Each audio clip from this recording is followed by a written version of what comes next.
Estamos esta tarde con Rafael Rivera Castillo, Managing Partner de BDO, experto en impuestos, con una maestría en tributación internacional de la Universidad de Leiden y amplio conocedor del tema de la fiscalidad tanto panameña como internacional. Y estamos en esta tarde conversando sobre un tema que acaba de pasar el sábado. Por lo tanto, excusaremos a Rafael por cualquier pregunta que genere otra pregunta, porque en esto nadie es experto. Acaba de pasar el fin de semana y estamos a lunes. Es decir, por primera vez en Panamá, un país donde todo pasa 30 días después, estamos hablando de algo que pasó en forma bastante reciente. Y la razón para hablarlo es porque este cambio y este anuncio del G7 tiene implicaciones para el Panamá de hoy y la forma en que estructuramos nuestra fiscalidad. Vamos entonces a hacerle a Rafael la siguiente pregunta. El fin de semana el G7 aprobó lo que ellos llaman dos pilares que dicen cambiar la tributación en forma sustancial. ¿Qué son estos dos pilares? Buenas tardes, Carlos. Nuevamente, gracias por la oportunidad de participar en tu programa. Definitivamente es un tema muy, digamos, novedoso. Creo que también ha generado mucho que hablar durante el fin de semana, sobre todo porque este proyecto había estado como detenido o suspendido en el tiempo desde finales del 2019. Creo que la pandemia y, digamos, la posición del gobierno norteamericano ayudó a que el proyecto se mantuviera como en una pausa y pues con la reciente decisión del G7 pareciera que están haciendo un kickstart de nuevo al proyecto, ¿no? Sobre los dos pilares que consultas, pues el primero tiene que ver con la atribución de los ingresos a los países en donde se están realizando actividades y funciones relacionadas al negocio, pero digamos un poco concentrándose en distintos aspectos de la atribución de los ingresos.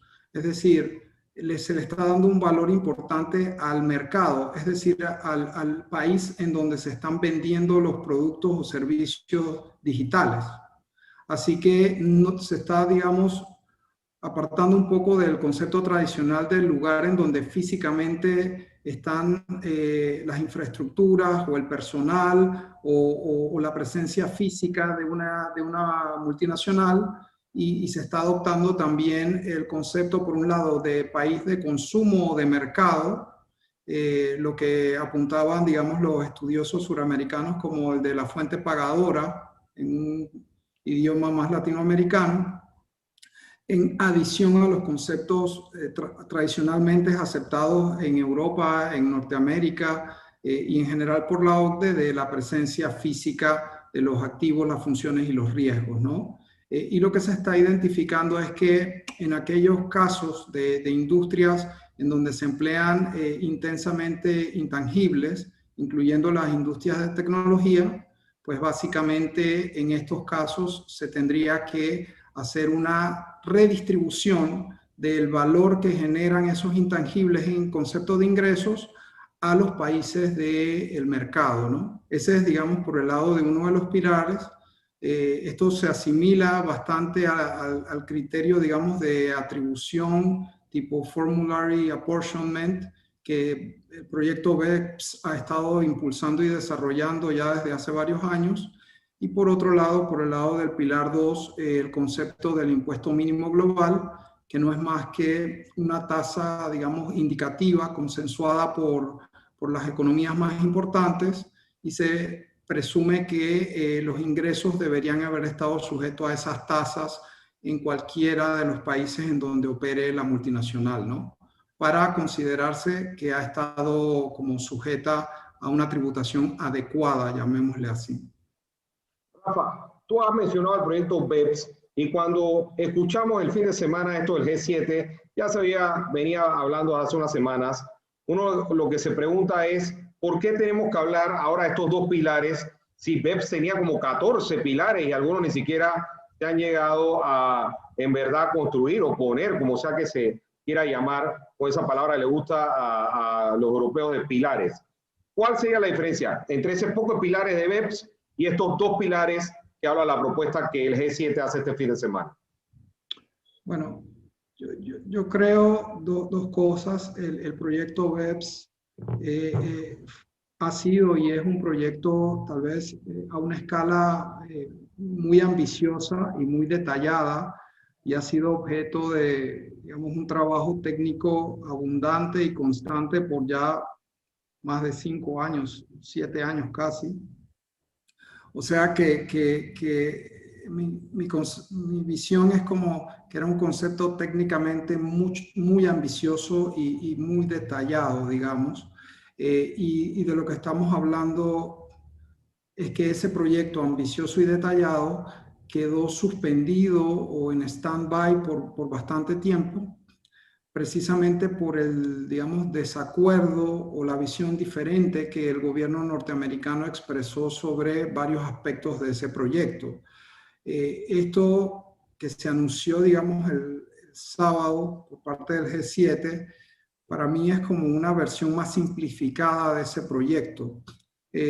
Sin duda, con un contenido de influencia norteamericana muy grande, en donde ellos creo que están tomando como base su propia experiencia con la reciente reforma fiscal aprobada en el 2017, que incluyó varios aspectos, incluyendo las reglas como ellos pretendían establecer su propio impuesto mínimo, denominado GILTI o así le llaman, y tal vez transponer un poco esa experiencia al proyecto BEPS, porque esas reglas GILTI incluían un impuesto mínimo también por parte del Tesoro americano.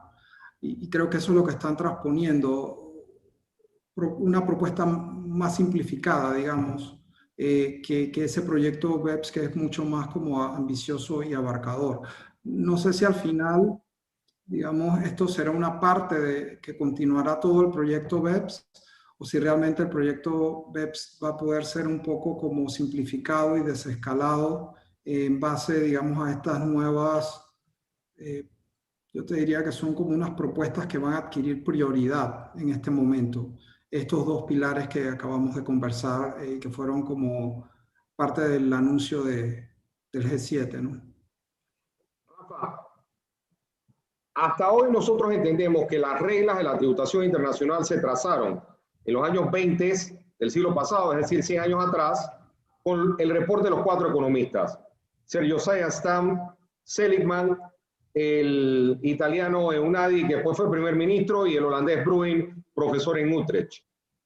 Ahora uno escucha, y ya desde el BEPS lo veníamos escuchando, de que esas reglas son muy viejas, no corresponden a las realidades actuales, y estamos en el momento de necesitar replantear las reglas de la tributación internacional. ¿Tú piensas que lo que se ha anunciado en este momento es en verdad comparable al reporte de los 4 economistas? ¿Cambia esto en forma sustancial las reglas de la tributación internacional o no llega a ser algo que pueda en verdad cambiar las reglas de la tributación internacional?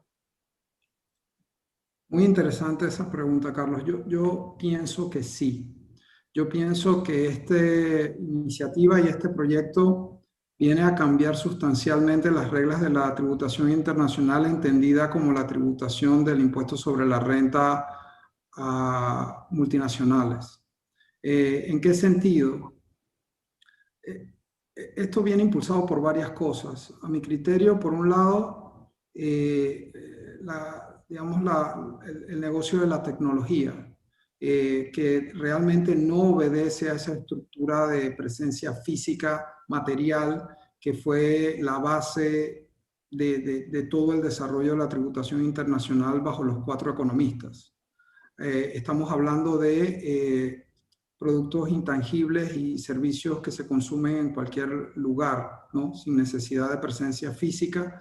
Así que definitivamente esto viene como a dejar atrás un poco ese criterio de conexión material y física para poder adaptarse a lo que es el suministro digital de bienes y servicios, ¿no?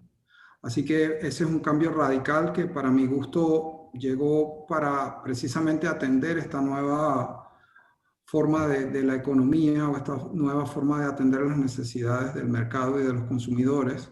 Y por otro lado,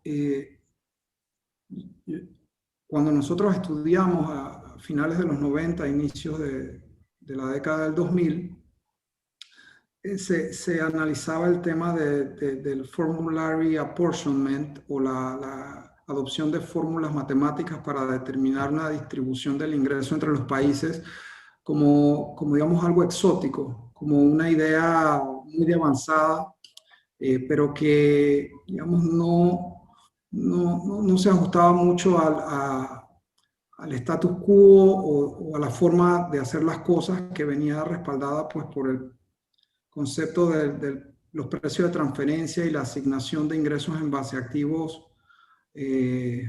riesgos y funciones. A mí me parece que esta propuesta, tanto bajo la propuesta inicial BEPS, como este nuevo anuncio que ha hecho el G7, sobre todo a instancias de Estados Unidos o bajo este impulso del gobierno americano que acaba de empezar, yo creo que tiene un contenido fuerte de esta técnica del formulary apportionment para la distribución de ingresos, ¿no? Rafa, cuando tú estudiabas un tratado tributario, prácticamente todo era enfocado en grabar el país de la residencia. Bueno, hay un pedacito que podía grabar el país de la fuente. Eso era, en resumen, el modelo OCDE por varias décadas. Ahora, con este pilar 1, lo que está diciendo el statement que hicieron el fin de semana del G7 es que los países del G7 se ponen de acuerdo para que las multinacionales paguen impuestos en los países donde they do business, o sea, donde están haciendo negocio. Esto es lo que Ñazo y los amigos de Ñazo en los 60, 70 hablaban de el principio de la fuente, entendido como ese principio que tenía en Sudamérica, ¿o tú ves algo distinto ahí? Para mí es parecido, muy parecido. Creo que probablemente la diferencia es que ahora el método de cálculo va a ser como más fácil de determinar, ¿no? Creo que en ese momento se discutía si si correspondía a la toma de la deducción en el país desde donde se pagaba el servicio o el consumo, o si era el país desde donde se desembolsaban los fondos. Pues sabes que eso podría no coincidir, ¿no? Podrías tener el desembolso desde un país X, pero el gasto corresponde a un país Y, ¿no? Entonces, yo creo que la diferencia con este nuevo concepto es que tiene que ver más con tener la data necesaria a través de digamos, herramientas digitales de cuánto facturó X proveedor en X país. Cuánto, por ejemplo, facturó Netflix o cuánto facturó Uber en transacciones que se dieron por el uso o el consumo de esas plataformas por usuarios panameños. Y eso debería venir dado por información que venga armada por transacciones de tarjetas o pagos digitales que se realizaron o procesaron en el sistema panameño, por ejemplo. Rafa, esto no lo dice el statement que hicieron el fin de semana, pero pareciera casi enterrar una figura que ha existido desde antes del reporte de los 4 economistas, que es la figura de los establecimientos permanentes definidos como el lugar físico donde se hacía el negocio. ¿Tú ves que esto puede ser el primer clavo en ese ataúd de la figura de los establecimientos permanentes? Cuando tú te mueves de una presencia física, no se necesita presencia física para hacer lo que el statement dice, operate in the country. Entonces, ¿es esto el primer aviso de que esa figura, quizás el agotamiento que ha tenido con el comercio electrónico, está haciendo que sea desfasada por la realidad actual? Bueno, si tomo como referencia el proyecto BEPS de la OECD, realmente ellos lo que proponían era crear un establecimiento permanente digital, como un establecimiento para propósito específico de negocios digitales o relacionados a tecnología, pero sí se pretendía conservar para otras actividades que no tenían ese componente, digamos, de intangibles o de soluciones que se prestan remotamente por medios digitales. Era como que sí se pretendía conservar esa figura del establecimiento permanente físico para negocios, por ejemplo, extractivos o de distribución o de otro tipo. Habría que entender qué significa este nuevo comunicado del G7, si se va a mantener dentro de los límites que se discutieron previamente de que esto era una solución para el tema de los prestadores de servicios o bienes o proveedores de bienes digitales, o si realmente va a ser como una modificación para todo tipo de industrias. Eso no lo tengo claro en este momento, ¿no? Yo te voy a hacer una pregunta y después te voy a hacer una pregunta sobre esa pregunta y yo estoy seguro no tienes la respuesta, pero vas a tener quizá una pregunta más interesante que la que yo pueda hacer. Y es, ese pilar 1 habla de lo siguiente, que las reglas de ese pilar 1 van a aplicar a las multinacionales que tengan por lo menos 10% de profit margin. Obviamente eso lo escribió un financista, no un tributarista que hubiera hablado de otro término como renta neta, una cosa que no fuera tan financiera.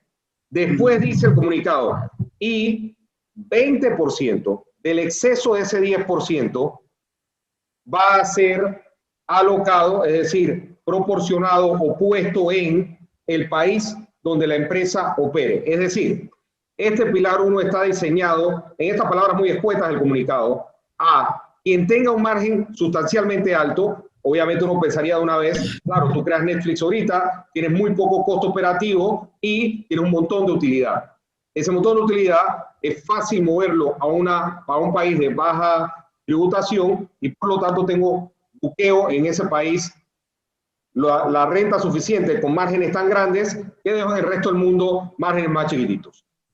Te pregunto, ese 10%, ¿cuál sería la base de ese 10%? Y se vale contestar con una pregunta porque entendemos que no hay una respuesta para esto. Sí, yo pensaría que eso debe ser alguna forma como de ganancia de neta de la operación. Y no creo que se refiera a margen bruto, pero no lo tengo claro tampoco, ¿no? Debería ser alguna forma de ganancia neta. Y dice el comunicado, después de ese 10% de ganancia neta, 20% va a ir no al país de la residencia, sino al país donde operen. En la mente del panameño, país de la fuente. Pregunta, ¿ese 20% tú lo ves aplicado en el país de la fuente vía lo que los precios de transferencia llaman el formulary apportionment? Sí, y lo veo incluso por vía de como una declaración voluntaria de la plataforma o del proveedor, ¿no? Es decir, digamos, yo vendí en Panamá 100 millones de dólares, ¿no? De lo que fuere, ponte videos y contenidos de video. Bueno, si se vendió 100 millones de dólares, esa sería el revenue sobre el cual habría que determinar cuál sería la ganancia atribuible al país, ¿no? Digamos, habría que determinar entonces, digamos, primero si esa multinacional tuvo efectivamente un margen más alto del 10%, ¿no? Que es lo que tú mencionas inicialmente.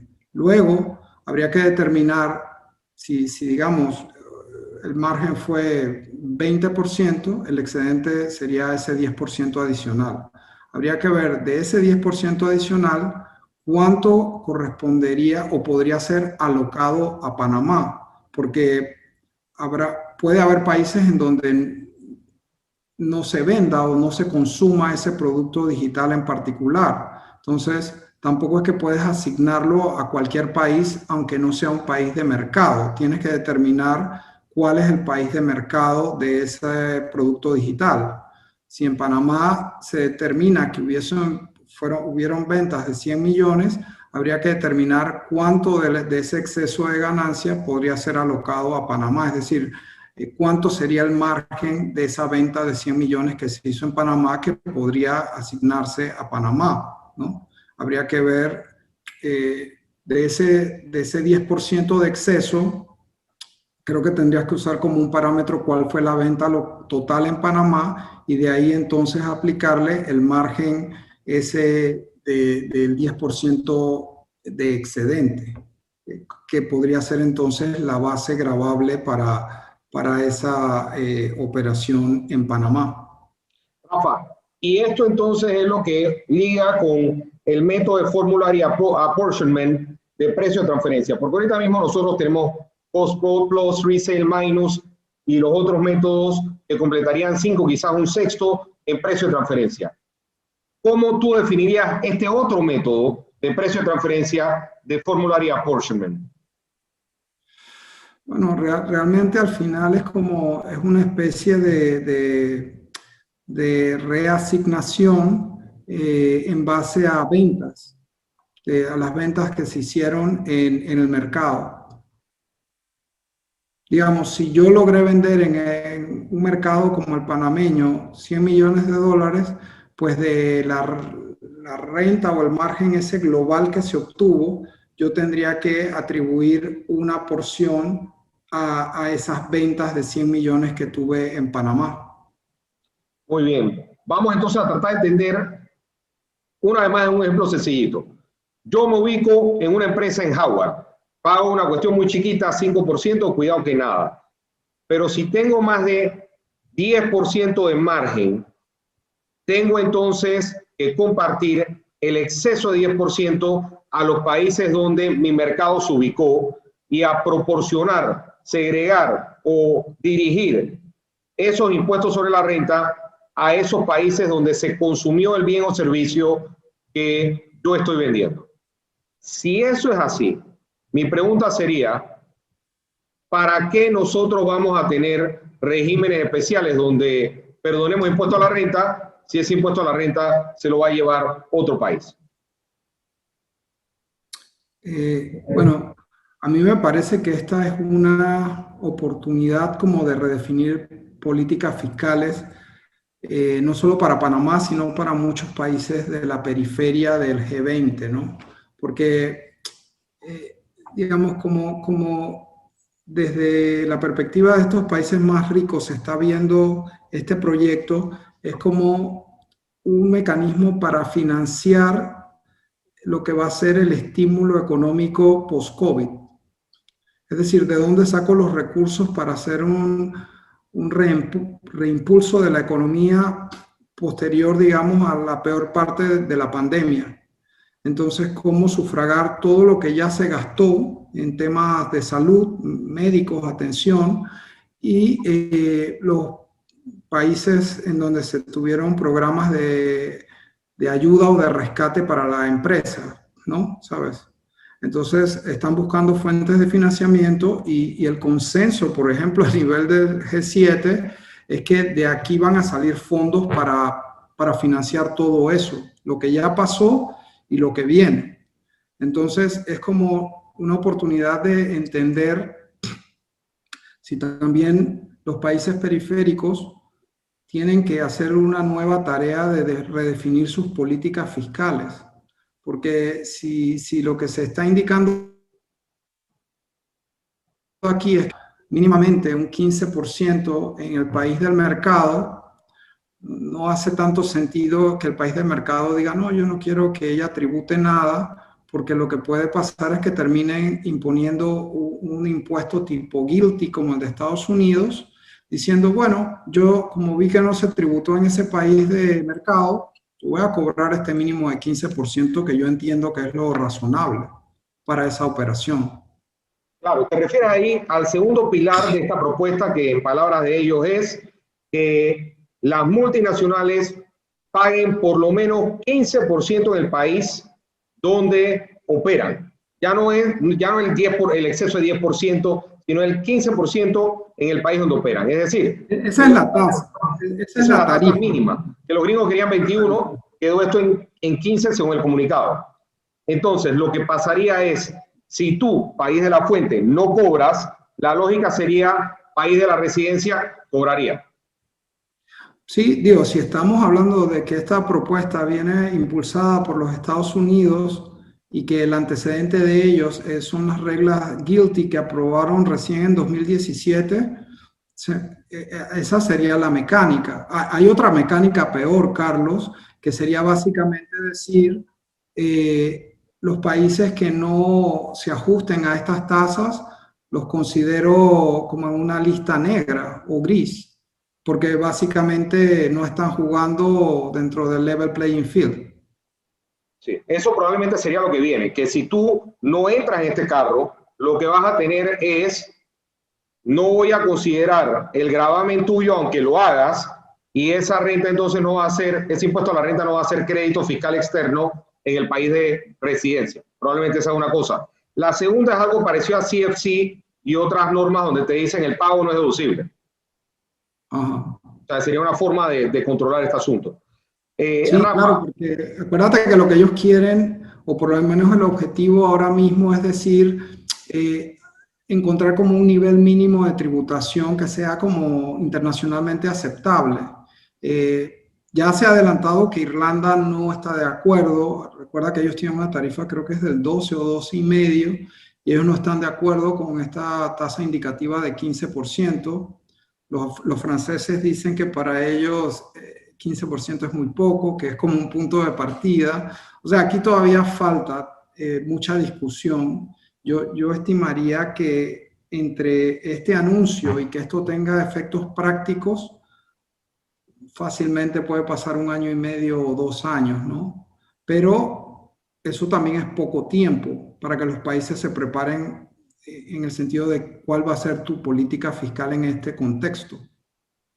y Rafa, tú has mencionado un país que siempre nosotros juramos que estamos comparados con Luxemburgo e Irlanda y Holanda, y en verdad aquí nunca Uber se puso con un headquarter en Panamá, nunca tuvimos a Google, nunca tuvimos nada famoso de Procter & Gamble. Esos casos en verdad pasan por allá en Panamá, ¿no? Aquí lo que hacemos es sociedades y el uso no es más modesto de esas realidades. Pero el caso que tú mencionas es muy significativo, porque esto lo que trata de hacer es, no me busques algo en Irlanda como una regalía con el único objeto de dejar la utilidad allá, sino que por lo menos garantízame un mínimo de 15% para la tributación de esa renta, por lo menos un 15%, adicional a la que tú tengas allá como país de residencia.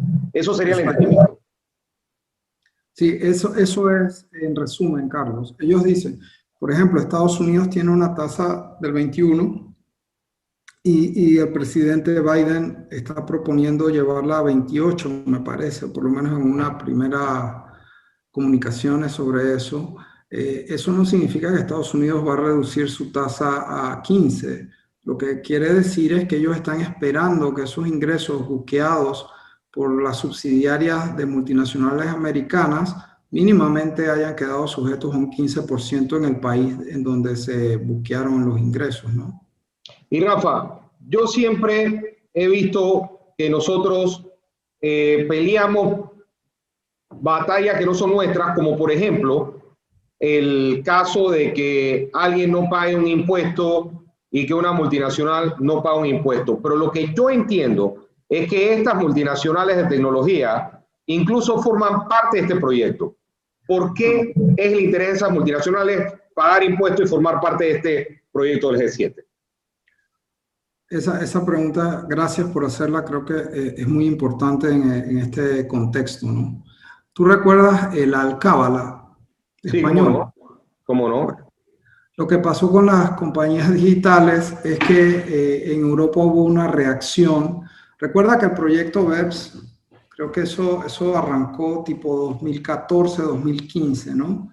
Y estamos ya en el 2021 con un proceso largo, digamos, yo te diría desde finales o mediados del 2019 hasta ahora, donde poco o nada se avanzó. Los países europeos dijeron, bueno, yo no me voy a quedar en este impasse y empezaron a aprobar impuestos específicos al consumo de productos y servicios digitales. Cada país le empezó a aprobar su propio impuesto digital. España, Italia, etcétera. Y esos impuestos específicos a consumo, esos son alcábalas al final, Carlos. Entonces son impuestos específicos sobre revenue que se transforman en costos adicionales, ¿no?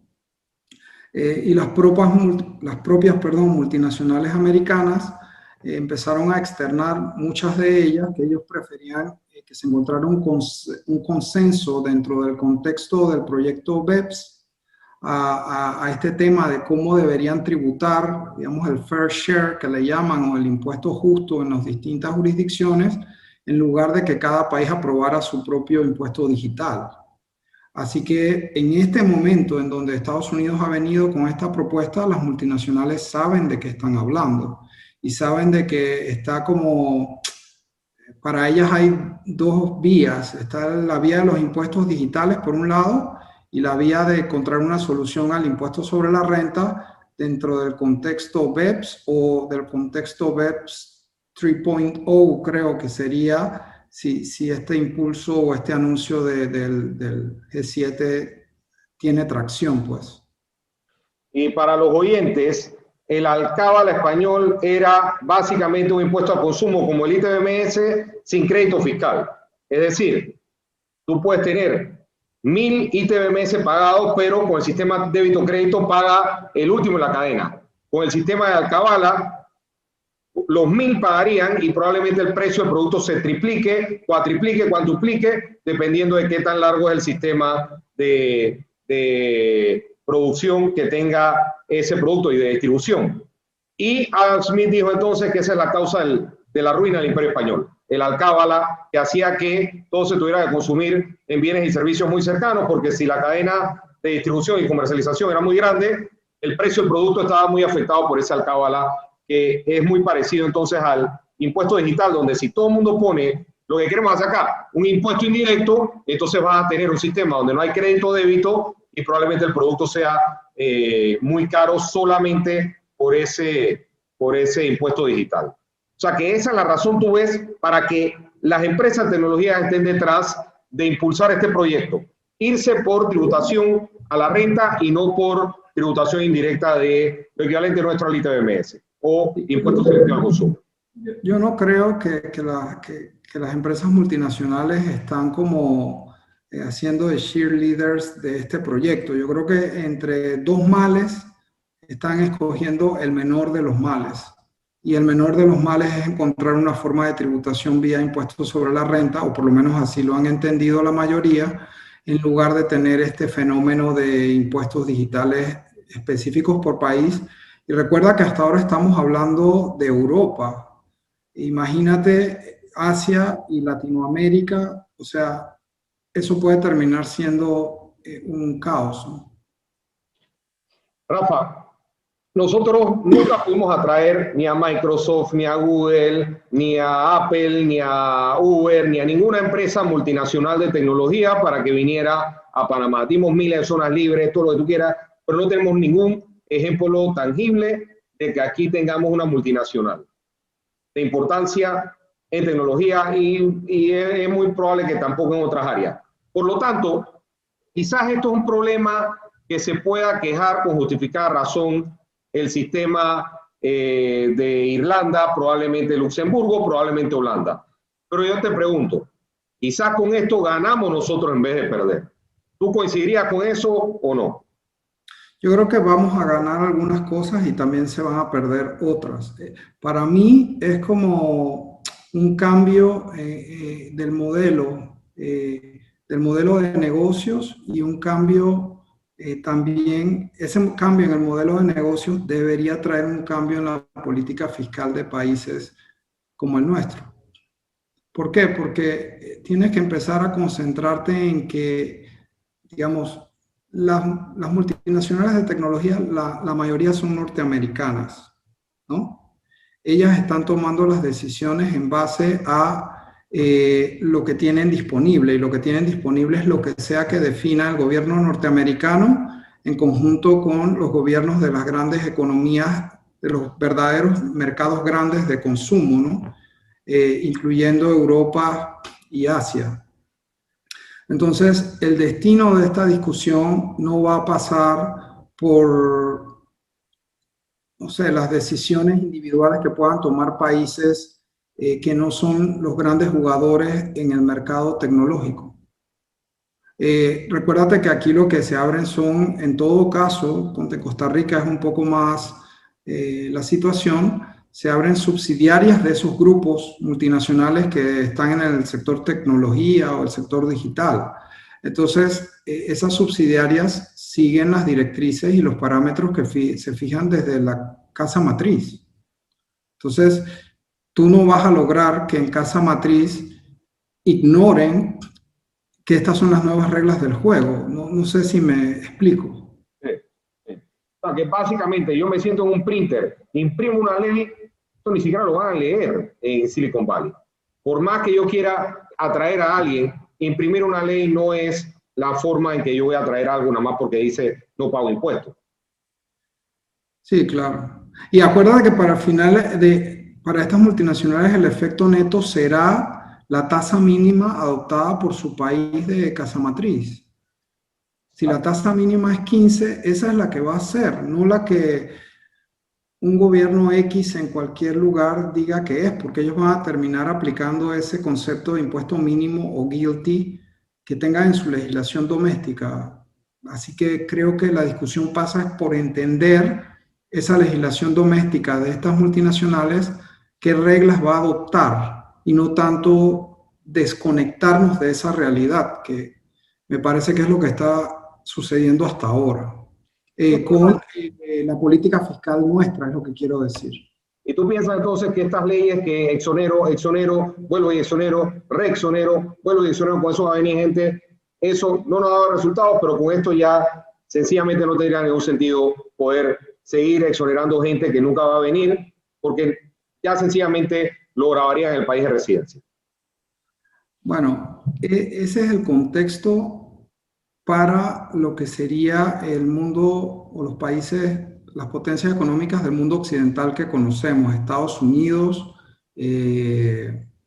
Europa, por ejemplo. Habría que ver qué van a hacer países como China, Rusia, India, pero generalmente ellos tampoco tienen esa política de no hacer nada. Ellos necesitan recaudar para sus propias necesidades de sus finanzas públicas. Entonces, habría que ver cómo van a reaccionar esos países, pero no creo que la reacción va a ser un principio en donde dicen, bueno, que mis multinacionales vayan a hacer sus compañías en países donde no tributen nada. Eso no creo que va a pasar, ¿no? Rafa, tú has dicho algo importante. No solamente existe Estados Unidos, no solamente existe Europa, existe más países que los 7 que están en el G7. ¿Qué paso sigue después de este comunicado del G7? ¿Cuál sería el paso siguiente? Ellos van a llevar esta propuesta a una reunión del G20, que es el grupo ya más ampliado de 20 naciones, digamos, como las economías más poderosas, para ver si pueden encontrar respaldo en ese contexto para llevar ya esta iniciativa hacia adelante. Queda mucho por hacer, hay mucha parte política, diplomática sobre cómo se va a hacer el lobbying de esta iniciativa, pero yo sí creo que esto, con el respaldo de Estados Unidos, significa que este proyecto volvió a la vida, volvió a caminar. Y probablemente se van a encontrar consensos. Tal vez la tasa no va a ser 15, va a ser 12. Eso no lo sé, me explico. Y tal vez el formulario apportionment va a tomar otras características u otros elementos en la base, etcétera. Pero lo que quiero decir es que veo que esto va a empezar a caminar. Y no es bueno que cuando algo tan grande empieza a moverse, digamos que países como los nuestros no empiecen a tomar previsiones de cómo esto puede impactar mi política fiscal, ¿no? Y mi política fiscal, te lo digo, no le veo tanto sentido a dar exoneraciones de 20 años ni de 15 años cuando esa exoneración va a terminar pagando un impuesto mínimo en otro lugar, pues. Rafa, una última pregunta y una predicción también. La primera es, ¿cuándo Rafa predice que este comunicado del G7 va a terminar siendo una norma en la OCDE un modelo en la OCDE y una norma en el resto de los países del mundo. Y lo segundo, ¿qué tú harías si te damos el control del país para preparar a Panamá para este comunicado y su implementación en el mundo entero? Bueno, yo te diría que el plazo puede ser un poco, como te comenté, entre 18 y 24 meses, un plazo realista, ¿no? Y también hay que entender que esto no va a ser adoptado de forma uniforme a la vez por todos los países de la OECD. Yo no creo que eso va a pasar, pero va a pasar por la adopción de economías muy importantes, ¿sabes? Francia, Alemania, Estados Unidos, eso sí lo puedo ver sucediendo. Y al final acuérdate que esos son los países de donde viene la inversión extranjera directa. Entonces, no podemos ignorar que esas van a ser las nuevas reglas de esa inversión extranjera directa. Tenemos que entender qué ajustes tenemos nosotros que hacer para poder seguir atrayendo inversión extranjera. No puede ser que nuestra política fiscal se transforme en un obstáculo para atraer esa inversión.